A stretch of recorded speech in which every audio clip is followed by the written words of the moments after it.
días feriados. Hoy es 24 de febrero de 2019, un Día de la Bandera, día de cine, de premiaciones, esperamos, muy mexicanas. Y aquí, desde el Palacio de Minería, sobre todo, Día de Letras. ¿Cómo estás, mi querido Eduardo? Muchas gracias, mi querida Laura. Muy bien, y muy contento sobre todo de que efectivamente este día se circunscriba en un ámbito tan coyuntural como lo que tiene que ver con la cinematografía y con lo que todos sabemos que deberá de acaparar la atención nacional en unos minutos más o en unas horas más si nos ponemos optimistas, y también con lo que tiene que ver con las celebraciones alrededor de la literatura, de la lectura del libro, aquí dentro de la Feria Internacional del Libro. Un día lleno de bullicio, lleno de actividades aquí también en la 40ª edición de esta Feria del Libro maravillosa. Estuvo por acá el premio, se otorgó el premio Poesía Joven de la UNAM 2018 por Cosas Inútiles y otros poemas a Iván Palacios Ocaña y La Patria Interna a Álvaro Vallarta Vélez. Estuvieron por aquí Fernanda Melchor, Emiliano Monge, Jorge Alberto Boom, Sí. estuvo Rogelio Cuellar, que presentó ni más ni menos que esta agenda. Rogelio Cuellar, bueno, ahora que lo veamos al aire, es un gran fotógrafo y se ha dedicado a fotografiar a todos los personajes literarios de este país, los últimos años, las últimas décadas, y presenta desde hace años una agenda literaria con el rostro de las letras, y digamos que cada día tiene un personaje diferente. Tenemos aquí a Sandra Lorenzano, tenemos... Veo por ahí la mirada de Javier Velasco. Por supuesto. Por ahí veo las cejas inconfundibles. Qué maravilla, qué bonita edición, acá. Y también quería yo comentar un evento que se llama Mujeres Leyendo y Escribiendo, el cielo completo, donde estuvieron varias de las mujeres más representativas de las letras mexicanas hoy en día: Julia Santibáñez, Paula Tinoco, Miriam Moscona, Rosa Beltrán, Mónica Lavín, Rowena Bali, Mónica Maristain, Ana Mari Gomis, grandes exponentes de las letras estuvieron compartiéndonos un poquito. Almadelia Murillo también estuvo por acá con Denise Dresser. Me encanta porque en esto, más que de otra cosa, estamos hablando de una diversidad en la que lo que sustenta todo al centro realmente tiene que ver con el trabajo y con el talento. Claro que sí, y además, pues más actividades que se prolongarán a lo largo de esta semana. Recuerden que la feria está hasta el 4 de marzo y que pueden venir todos los días, 20 pesos los fines de semana, 15 entre semana, horario muy extendido. Vengan ustedes a disfrutar de las letras también aquí. Y hoy vamos a hablarles de las editoriales independientes de México, que desde luego tienen un gran reto este año. Ya lo tuvieron difícil el año pasado, parece que no lo van a tener más fácil. Siempre lo tienen difícil las pobres. Y estaremos hablando con dos personas que saben mucho de lo que es levantar día a día esas editoriales independientes. También vamos a estar rindiendo homenaje a Primo Levi. Primo Levi, que a mí me parece de verdad, fíjate, uno de los escritores cuya obra más ha poblado mi subconsciente lector. A ver. Cuando yo tuve oportunidad en la prepa de leer Si esto es un hombre, recuerdo que la experiencia fue tan terrible, realmente traumática. Órale. Sí, me fue marcando hasta que ya hacia la preparatoria, perdón, hacia la facultad, tuve oportunidad de leer la última parte de la trilogía de la que hoy vamos a platicar y de la que también estamos formulando pregunta, y de verdad que resolví que puede resultar tan triste la forma en la que un hombre como él sublimó la terrible experiencia que le tocó vivir. Pues bien lo comentabas, esa pregunta que lanzamos en redes desde hace ratito. La trilogía de Auschwitz, escrita por Primo Levi, una pista, gran pista, son 3 trilogías, son 3 obras. Queremos saber el título de todas ellas y los años de publicación. Así que empiecen a mandarnos sus respuestas para llevarse un libro de Antílope, ni más ni menos que el primero editado. El primero editado por Antílope, que tenemos que señalarles, querido auditorio universitario y auditorio que nos mira a través de días feriados. Se trata de uno de esos libros bellos que uno como lector dice, ay, qué padre poderlo tener en mi casa o en mi oficina, quizás incluso transportarlo, aunque no creo que el formato sea el ideal para eso, pero de verdad que se trata de uno de esos libros, vamos a sintetizarlo así, bonitos. ¿Cómo se titula? Tenemos el título, Arbitraria. El título. Arbitraria. Arbitraria, y es el primer libro de Ediciones Antílope, y trae ensayos de Jorge Comensal, de Alejandro Merlín, en fin, de esos libros de verdad, como ya lo mencionábamos, muy bonitos. Y toda una colección de DVDs también editados por la UNAM. Así que grandes premios para todos aquellos que nos digan los títulos de la trilogía de Auschwitz, escrita por Primo Levi, y además los años. Si no viene completa la respuesta, no la daremos por válida. Nosotros vamos ahora corriendo con Guillermo Chávez, que desde la UNAM nos cuenta un poquito acerca de un portal bien padre que se pone a disposición de todos los universitarios para poder acceder más y mejor a la lectura. Exactamente, y que además está plenamente circunscrito a la coyuntura siglo XXI. Vamos a verlo.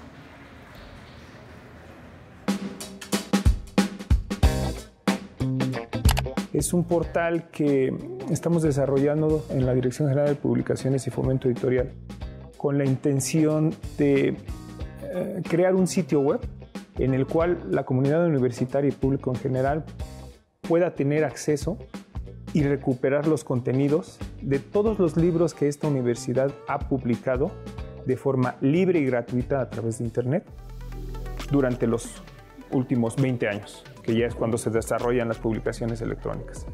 Entonces, dentro de la Dirección General de Publicaciones y Fomento Editorial, desarrollamos un sistema en línea en nuestros servidores, en el cual toda esta comunidad académica pueda depositar esas obras que no tienen en algún momento lugar en donde publicarlas.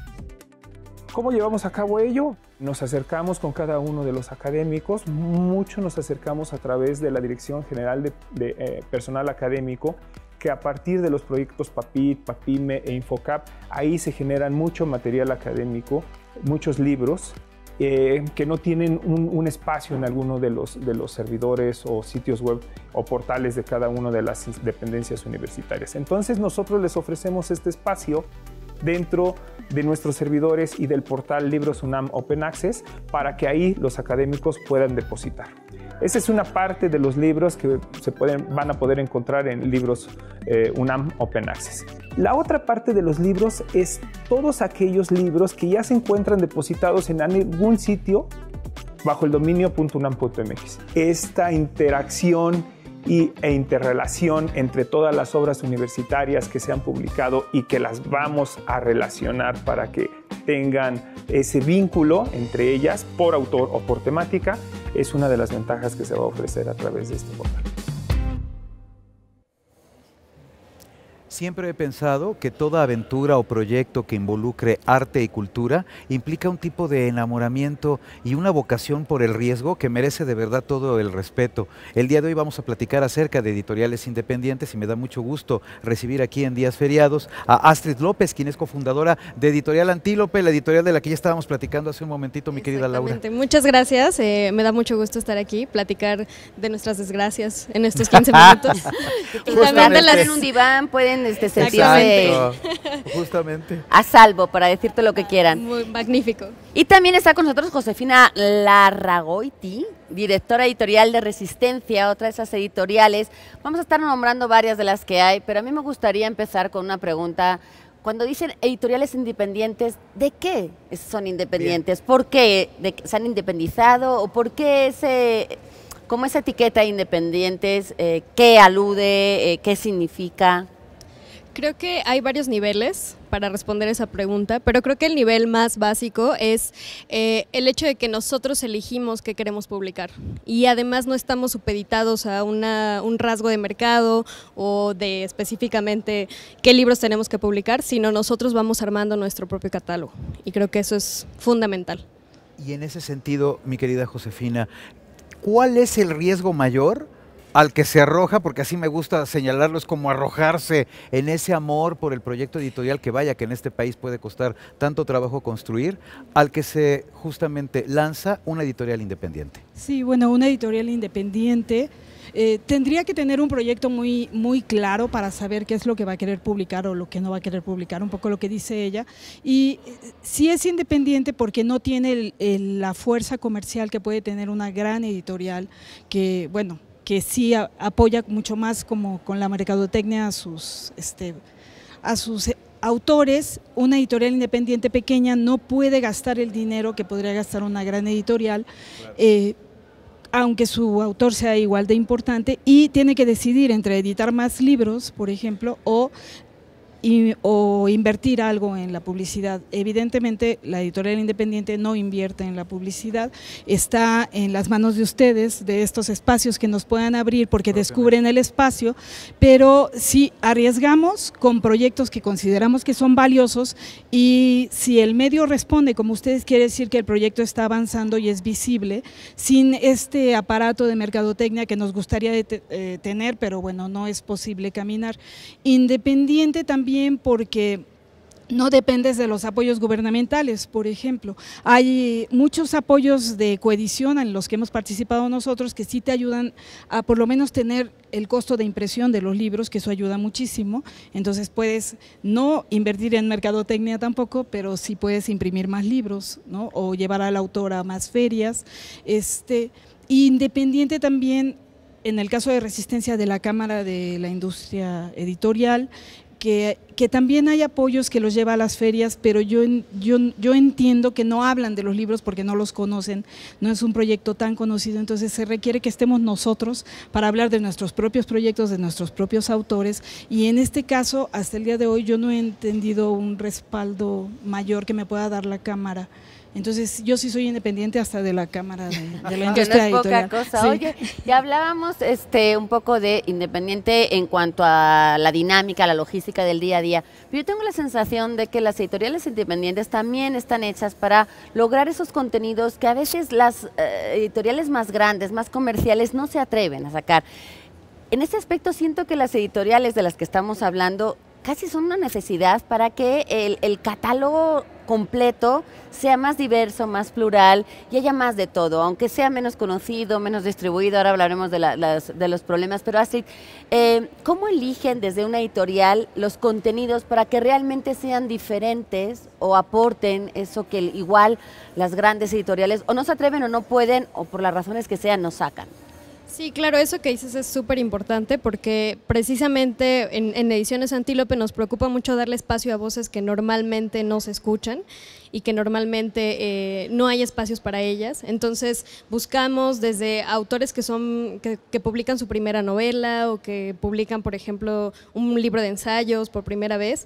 Buscamos ese tipo de contacto con autores más jóvenes, pero también buscamos textos que normalmente no se publican precisamente en editoriales gigantescas, porque como dices es parte del hábitat, ¿no? Todas estamos ahí conviviendo y unas tienen funciones distintas a las otras y creo que eso es súper importante para que el mercado editorial de un país se nutra y también haya espacio para más lectores, porque cada lector busca específicamente el libro que necesita y creemos que al ofrecer esas nuevas ofertas también los lectores van a ir encontrando pues los títulos que les interesan, ¿no? Y que les gusta leer. Es muy interesante porque al final no se trata de otra cosa más que de la construcción de nichos lectores, por decirlo de alguna forma un tanto esquemática. En este momento, ¿qué proyectos se están desarrollando en Resistencia? Por ejemplo, Josefina, cuéntanos, ¿en qué andan? En este momento continuamos con la colección de narrativa gráfica, que como tú dices, fue un arriesgue que resultó algo muy positivo porque generó un movimiento de narrativa gráfica y ahora hay muchas editoriales que son bueno, no más importantes, somos igual de importantes todos. Mira, ese subconsciente independiente. Sí, no. Son más grandes que nosotros, pero ya están apostando por la narrativa gráfica que hace 10 años que empezamos nosotros a apostar, nadie volteaba a ver. Entonces, esa es como una de las misiones o de las razones de que exista una editorial independiente y ahorita estamos con una colección que está teniendo mucho resultado que es en lengua indígena, inglés, español, dirigida al público infantil juvenil, que iniciamos desde 2012 y pues con la fortuna de que ahora por la coincidencia histórica, política o lo que sea, está resultando visible y está hecha con mucho compromiso con investigadores de la universidad, con hablantes de lenguas y pues hecha desde el corazón como lo hace todo una editorial independiente, porque como es un riesgo, a lo que le apuestas a que lo que estás creyendo es importante y va a cambiar la vida de otra persona cuando lo reciba o todas estas cosas que mucha gente piensa que son ingenuas. Yo siento que no son ingenuas, que son muy reales, que como tú dices, sí, hay un público detectado ya. Hay un nicho de lectores. Si no tienes un nicho de lector, aunque seas una editorial independiente, no te vas a arriesgar porque sería absurdo. Entonces, tienes identificado tu nicho y después lanzas el proyecto porque crees en él y yo creo que si lo haces desde el corazón con responsabilidad y realmente crees en él, tiene resultados. Resistencia tiene proyectos y autores que ya han saltado a otras editoriales, ¿no? A las grandes editoriales que han dejado de ser nuestros y que bueno, es parte del proceso y de lo que se vive dentro de una editorial independiente, ¿no? Bien. Antílope. Lope, bueno, este año inauguramos nuestra colección de libros infantiles con un libro que se llama Yacaré, que es Cocodrilo, y también tenemos una colección de poesía. Nos interesa mucho publicar la poesía y este año publicamos, bueno, parte justo lo que nuestro primer libro fue una apuesta para mostrar que nos interesaba publicar ensayo y poesía, además de también narrativa, que son géneros que normalmente no tienen tanto espacio en el mercado editorial, y este año nosotros seguimos ampliando nuestra colección de poesía con un título de Robin Myers, que es una poeta estadounidense que radica acá en México, y también un libro de una poeta estadounidense que se llama Claudia Rankine, que se llama Ciudadanía, que lo vamos a coeditar con otra editorial independiente llamada Surplus, que ellos también son compañeros de viaje en estas editoriales independientes. Y pues eso, y tenemos también la apuesta de nuestra autora joven este año, que es Abril Castillo. Ella es narradora e ilustradora y vamos a publicar su novela este año también. Antes mencionaba a Josefina algo bien interesante, y es esas coediciones de las que a veces se ha abusado o se ha dependido demasiado dentro de esa independencia. Pero yo siento que además este año que la coyuntura está cambiando y parece que va a cambiar todavía más, ¿cómo afrontan las editoriales esta idea de, se les ha acusado a veces, ¿no?, de ser hasta muy amigas del dinero público y haber abusado de esas coediciones? Hemos tenido editoriales que realmente han subsistido gracias a ese dinero que, ojo, yo creo que debería seguir estando, pero ustedes ¿cómo enfrentan esta nueva etapa en la que parece que no va a haber tantas coediciones? ¿Cómo van a plantear, por qué caminos van a poder seguir para poder subsistir? A ver, bueno, tú estás contándonos, Josefina, que de hecho ya habías empezado a no depender de eso. Yo nunca dependí de eso, tengo la fortuna de nunca haber dependido de eso. Yo realmente, como tiene 5 años que empecé a aplicar a las coediciones, siempre me daban, porque evidentemente las publicaciones que teníamos eran importantes. El libro que tenemos hoy de Avándaro, de Luis Fernando, tiene una coedición con la Secretaría de Cultura, y yo siento que este año, cuando se empezó a dar la coyuntura, yo sí hablé un poco, o siempre hablé un poco, de que no deberíamos depender. O sea, independiente no quiere decir que el gobierno te tenga que dar el dinero para que puedas subsistir. Eso no es, ¿no? Este no es un proyecto editorial estructurado en el que puedes confiar. Darte el dinero, en realidad lo que hacen es también invertir en un proyecto, tampoco es que fuera un regalo, ¿no? Ustedes le trabajan. No. Eso, pero te pagan la impresión, es muy valioso. O sea, realmente sí recuperas mucho dinero, pero el problema es estas editoriales que pudieran solo subsistir de estos apoyos. Y yo, por ejemplo, soy académica de la UNAM, doy clases de diseño editorial, y mis alumnos llegan con la idea de que quieren ser editores para pedir apoyos y para pedir becas y para apoyar. O sea, desde ese momento ya lo quieren, y eso está mal, ¿no? Uno puede sobrevivir. Yo siento que sobrevivimos todo este año los que pudimos no depender de eso, y claro, es un panorama fuerte, pero es el que estamos acostumbrados a vivir. En Antílope, ¿cómo está Sí, yo creo que también es sumamente importante seguir creando lectores, porque ellos van a seguir buscando nuestros libros, y como decía Josefina, es importante mantenerse, digamos, separado de esa dependencia económica gubernamental. Y no solo eso, que las redes de distribución siempre han sido sumamente difíciles para las editoriales independientes, y bueno, hay canales distintos. En nuestro caso, por ejemplo, la venta a través de las páginas de internet ha sido fundamental para seguir subsistiendo, y también la conexión con gente de otra generación o de generaciones que ahora buscan, por ejemplo, comprar nuestros libros por internet, ¿no?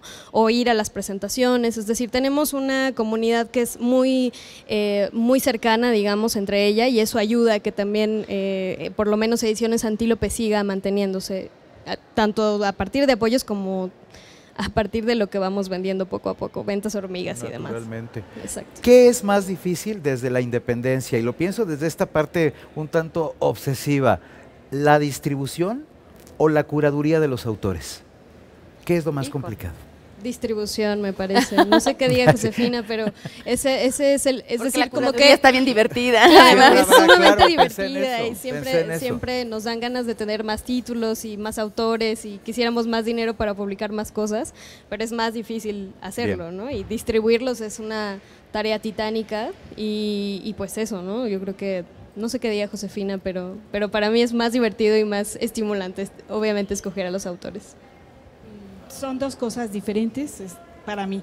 El autor, nosotros ya en tantos años sí armamos un equipo de especialistas, depende de lo que se trata, y tenemos dictaminaciones, que eso nos ayuda mucho. Eso seguro ustedes lo tendrán con la experiencia. Ayuda ya a tener como una base muy estable, ¿no? Y congruente de los autores. La distribución, yo he tenido varias experiencias, trabajar con distribuidoras que ha sido un desastre, y tomar yo misma la distribución, que creo que ese es el secreto para las editoriales independientes. Entonces yo tengo mi distribución, pero la distribución involucra a la librería también, y el problema es que a la librería le llegan novedades cada semana y te tiene 2 semanas en exhibición y después te retira y te recibe 2 ejemplares, 10 ejemplares máximo de cada libro, y después te los regresa y en 2 meses tienes que volver a colocar 10 ejemplares de cada libro. Entonces estoy de acuerdo contigo, hay que apostar a las redes sociales, los jóvenes ahora están ahí. Yo sí tengo una tienda virtual, sí vendemos en la tienda virtual, y creo que las ferias, estos espacios también son muy importantes. Para mí, para recuperar dinero, estos espacios son importantes también. Me gustaría, antes de despedirnos, porque ya se nos está acabando el tiempo, mencionar algunas, digo, ya que lo que necesitan es justamente visibilizarse, y consideramos todavía Sexto Piso y Almadía como editoriales independientes, pero que han dado ya un brinco bastante exponencial. Trilce quizá también podría estar ya en un lugar, pero bueno, Antílope, Caja de Cerillos, Zorro Rojo, Diéresis, Surplus, Tumbona, Resistencia, La Cifra, Acapulco. ¿Qué otras podemos añadir a esa lista? Yo añadiría Impronta, que está en Guadalajara, también Ámbar, Paraíso Perdido, también añadiría Argonáutica, que están aquí en Ciudad de México, el Ermitaño, Mangos de Hacha. El Ermitaño. El Ermitaño no lo dije. Mangos de Hacha también. Sí. Pollo Blanco, pienso que está allá en Guadalajara, y que es preciosa editorial. Pues muchísimas gracias a la Pluralia, sí, por supuesto. También. ¿Cuántas, verdad? Qué camino impresionante que habla, entre otras cosas, de amor, ¿eh? Por eso es bien importante venir a las ferias, justo para verlas, esas alianzas que hacen entre ustedes. Me parece que también hay una camadería ahí muy, muy padre. Gracias, Astrid, gracias, Josefina, muchísimo éxito. Gracias a ustedes por el espacio. Que sigan adelante y luchando, necesitamos esos títulos, necesitamos esa lectura, y desde luego es una gozadera poder contar con ellas. Nosotros ahora es momento de irnos con Primo Levi. Estábamos ya contando que era un centenario de los que se homenajean aquí en esta feria. Un personaje italiano, judío, y justamente por su religión fue detenido, llevado a un campo de concentración que hizo cambiar completamente su vida y desde luego sus letras. Vamos a ver un poquito más acerca de la vida de él. Primo Levi, 1919-1987, Turín, Italia, a 100 años de su nacimiento. Químico de formación, el escritor turinés fue miembro de la resistencia antifascista italiana. En septiembre de 1943 es detenido y al declararse judío fue enviado a Monowitz, un campo cercano a Auschwitz, en donde pasó casi un año y logró sobrevivir. Fra l'uomo che si fa capire e l'uomo che non si fa capire c'è una differenza abissale. Uno si salva e l'altro non si salva. Questo era anche un'esperienza del lager questa. Ma la maggior parte degli italiani deportati con me sono morti nei primi giorni per non capire. A su regreso de los campos, Levi tuvo una muy difícil reinserción a la vida en Italia, devastada por la guerra. Encontró trabajo en Siva, que fabricaba esmaltes y recubrimientos.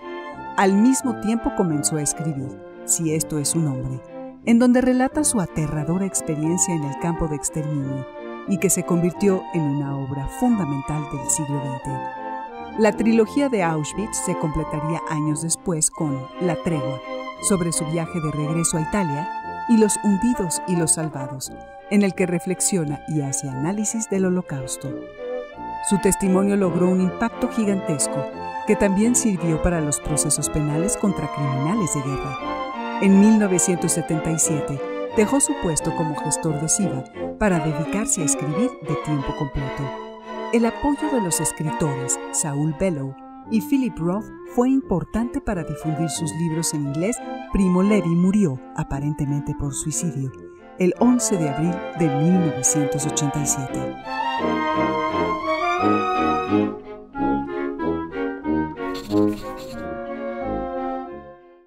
Pues tenemos más tiempo para hablar con ustedes, así que es momento de decir más nombres o quizá más problemas. Exacto, estaba bien padre lo que de alguna manera ya estábamos trazando antes de irnos a la cápsula y enfrentar el problema técnico, pero de la larga lista de editoriales independientes que ahorita estaban comenzando a bocetar, yo extraía una reflexión profunda. Siempre estamos con este asunto de los recursos, ¿no? Es lo que subconscientemente frena a muchos creadores para emprender cualquier proyecto que tenga que ver con arte o con cultura, pero caray, cuando te pones a analizar, en el caso de específicamente editoriales independientes, pues caray, hay tantas como diversidad en el país, ¿no? Totalmente, y sobre todo porque creo que en los últimos años también ha habido un boom, así como en su momento Sexto Piso y Almadía surgieron y hubo más editoriales como La Tumbona, ¿no? O Surplus mismo que surgieron también. En los últimos años también ha habido un crecimiento de editoriales independientes porque es necesaria los espacios, como decíamos hace ratito también, que ofrezcan nuevos títulos y nuevos autores, ¿no? Porque ya también la lógica de otras editoriales pues va y sigue como su rumbo, pero los espacios que se necesitan como para otros autores no existen. Entonces creo que es un movimiento interesante, me parece interesante. Y yo creo que aún así son pocas, no alcanzan para la República. Entonces siento que parte de lo que está proponiendo ahorita el gobierno está bien, llegar a las comunidades y a otros estados está bien. Siento que la parte editorial y las editoriales está centralizado, ¿no? No hay tanto apoyo para los estados, para que se desarrollen editoriales independientes en los estados. Está como también muy complicado, hay que reconocer eso. Es un movimiento como del centro y eso sería muy bueno que se pudiera abrir, ¿no? Que llegaran editoriales a otros estados, que surgieran proyectos como estos en otros estados y no ahogarse todo aquí. Bien. ¿No? Pues si ustedes nos están escuchando desde donde estén viendo este programa, anímense, formen esos equipos, busquen los recursos, busquen la iniciativa, las ganas hay, talento hay. Gracias Astrid López de Ediciones Antílope, Josefina Larragoiti de Ediciones Resistencia. Muchísimas gracias nuevamente. Gracias.